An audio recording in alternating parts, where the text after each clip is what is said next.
guys. So today I'm in the shop and I'm working on this super cute project, so I thought I would bring you guys along with me. I've already started, but a lot of it's boring stuff anyway. So what I've done so far is I primed it. I used Wise Owl's stain blocking primer in white. Because it's just raw metal, I did prime it first because I want to make sure that it's not going to peel later.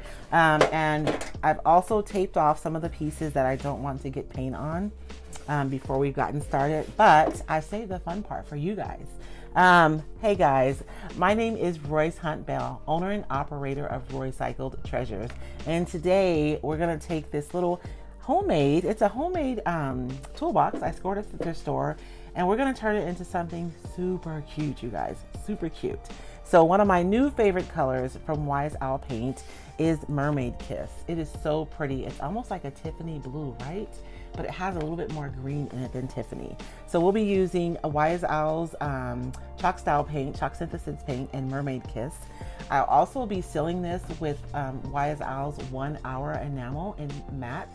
The 1 Hour Enamel, I love the matte formula better, but you can get it in satin and gloss. So if you like those finishes better, those are always options. And then I'll also be using IOD, Iron Orchid Design transfers today. One of the new transfers from the last release is Redoute 2.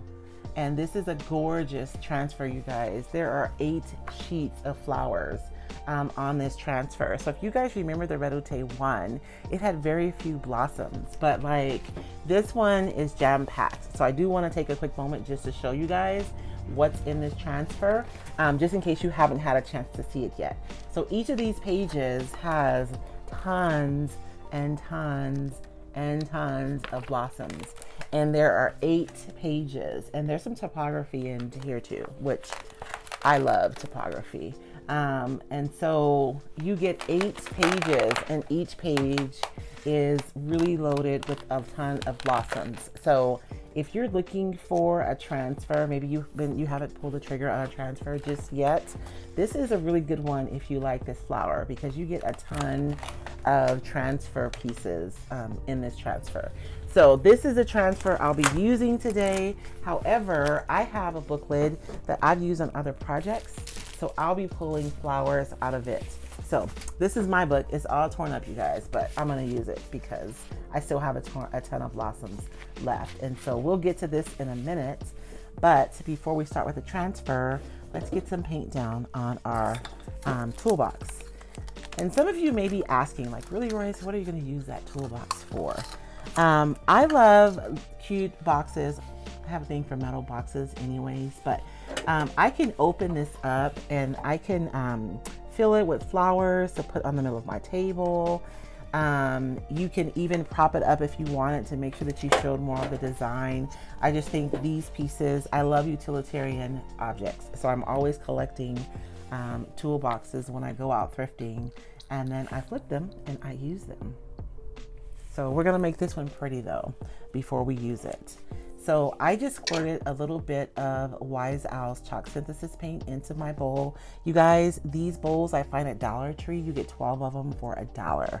I love using them because if I wanted, it's sturdy enough that I can wash this out and reuse it. But if I've used it a couple of times, or if I leave my shop and leave paint in it and it dries in the bottom, not that I've ever done that, then I can throw it out and it's not like I'm throwing out like a legit bowl. And so let's get a coat of paint on our box. And I started off with white primer because I wanted this to be really, really bright.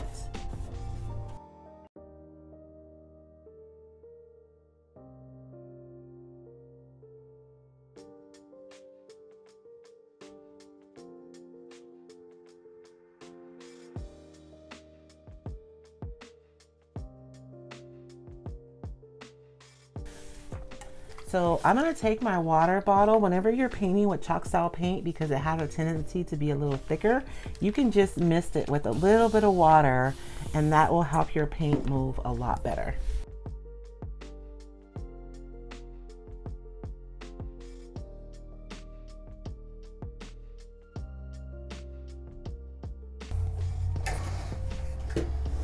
So now we got our first coat of paint. I'm gonna go over and just put a second coat of paint just to make sure that I have really nice coverage. You guys can see that we have pretty good coverage with just with one coat of paint. Now I could wet distress this. Maybe I should do that. I think I'm going to do that. I'm gonna, because this is a toolbox and it's not perfect, rather than trying to get a perfect finish, I think I'm gonna wet distress this, you guys.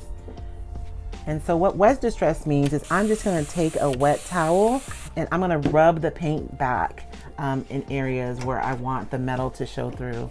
Although it's gonna be white, but you know what, that'll be cute too. The white's gonna show through. If I wanted the metal to show through, I could have used a clear primer, but since we use a white primer, that's what's gonna show through, you guys. And I'm able to wipe the chalk paint back because it hasn't been sealed yet. Once I seal it, I won't be able to do this. So that's a really important note. One of the reasons we like the chalk style paint is it does give us the freedom to create more artistic finishes because it stays open longer, which allows us to do things like distress, to blend, and different things like that. And so I'm not gonna do a ton of distressing, just a little bit, just to give it a little bit more interest. And I actually think that's really pretty to have that white peeking through like that. And once I seal this,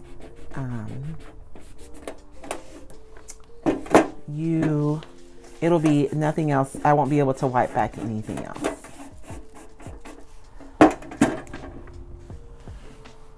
Maybe the feet would be cool to distress a little bit since they're kind of cute.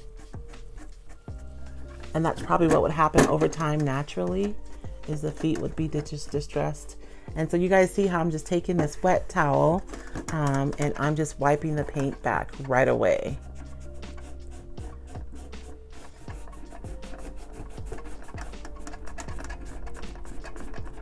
And I'm really focusing on the edges and places where there are interesting lines on this piece or details. The next step is going to be to seal this piece. Today I'm going to be using Wise Owl's 1 Hour Enamel Clear and Matte to seal this piece. Whenever I'm using transfers, I prefer to use the 1 Hour Enamel because the transfers adhere really, really well to the 1 Hour Enamel. The OHE, or 1 Hour Enamel, is a self-leveling product, and I think that's why the transfers really like it. I'm going to be using my Wise Owl brush. It's been through some things, y'all, to put this on here. And this is the micro angled brush. I use it for a lot of smaller projects because it doesn't hold as much product as, say, a Klingon brush would, which is normally what I use when I'm working on larger pieces. And we're here in Arizona in the summertime, you guys, and it's hot, so I'm sure my clear coat is gonna dry really fast. And I'm just laying it down. With the 1 Hour Enamel, you don't want to overwork it. You just get it on your surface and you leave it alone. It is a self-leveling product, so you don't have to worry about any brush strokes because those are going to disappear.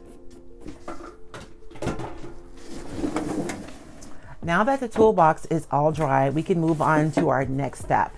I want you guys to note something. In order to take full advantage of the self-leveling properties of the 1 Hour Enamel, you really want to let it dry on its own. But because of time, I went ahead and I used my craft dryer today to dry this piece. Another thing to note is this is a metal box, and so it's a non-porous surface. So I know that if it's dry to the touch, then I've dried it well enough, because the transfers do not like moisture, and you really want to make sure that your surface is completely dry before you start applying a transfer. If this were a piece of wood, I would feel for cool areas, because if you feel an area on your piece and it feels cool, it means there's still moisture maybe in the wood underneath the paint or underneath the paint somewhere else.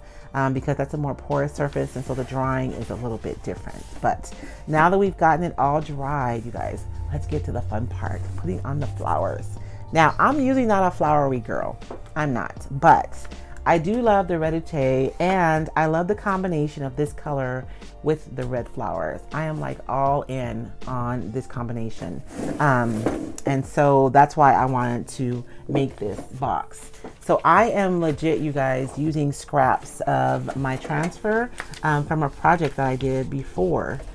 And so I'm gonna go through and see what pieces that I want to use. I think this is really pretty. And look, I think it belongs, I guess it's hanging, so it would go that way. So I think that this piece is small enough that we could use it on here. This one, oh, I hate to cut this up because it almost looks like I could just use it like that. But these blossoms here are so pretty. But this red has a little bit more blue in it, right? It's more like a burgundy. So I'm actually not going to use this sheet. I'm going to set this sheet aside. I'm really looking for the blooms that have more of a poppy red kind of vibe, like these. This is a really pretty red. It has a lot of orange in it. And so I'm really liking that one. So we'll use that. These blooms have a lot more of the blue in them. And I don't want to use this one because it just looks like it's a complete piece all on its own, right? So I want to save that one. Maybe I might come back to that one.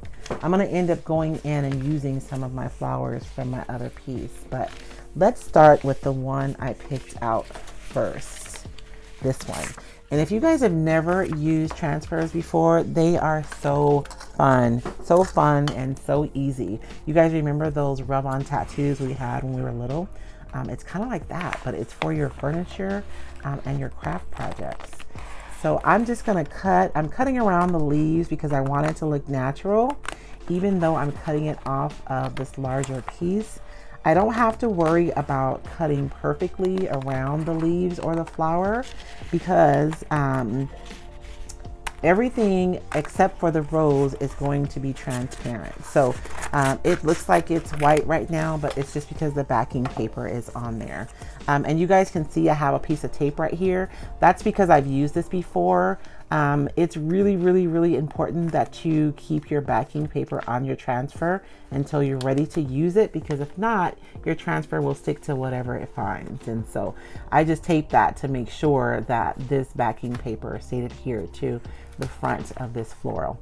And so I'm gonna figure out, technically it's supposed to be hanging down like that. So I'm thinking that this would go really pretty like right here, as if it's coming in off edge. I think I like that. And so once you get it on there, you can rub it down like that, and then in each transfer you guys will get a stick like this. This is your like brayer, and I'm going to use this and just rub that transfer off onto my piece. And the only portion that's going to transfer to my piece is the actual design.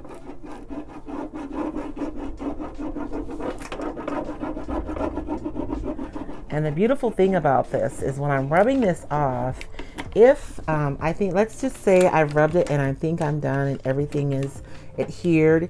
If I lift it up and there's a piece that didn't stick, I can just lay it right back down and it's going to go right back to the same area.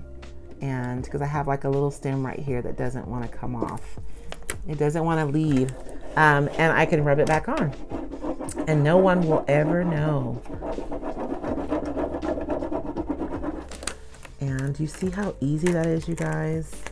And you're able to add just beautiful elements to your pieces with these transfers.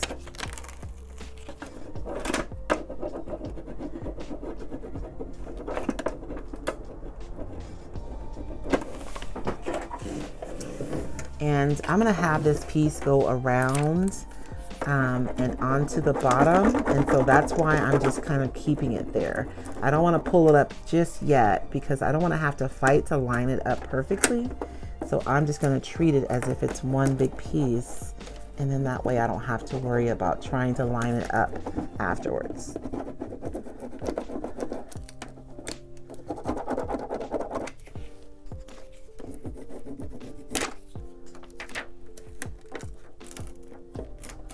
Now, once I get my piece on there really well, or once it's on there, I'm gonna take this same piece of paper that I took the transfer off of, and I'm just gonna rub my transfer.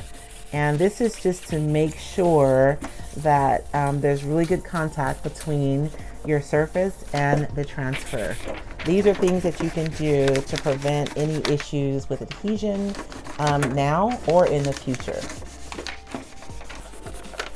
And that's my first flower. Let's get some more flowers on here, you guys.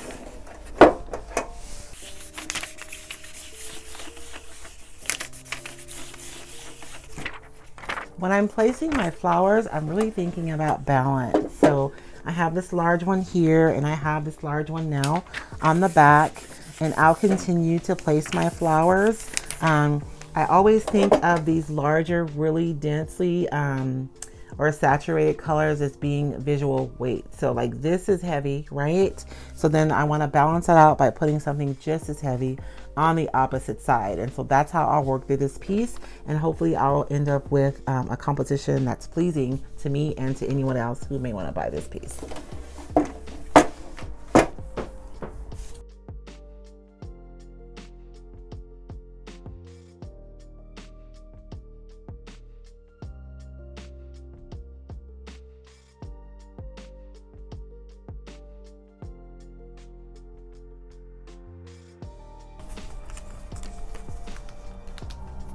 A project like this can be so therapeutic, you guys. You just forget about whatever it is that's on your mind, and you just focus on creating something beautiful. It's so easy for me to get lost when I'm working on one of these pieces.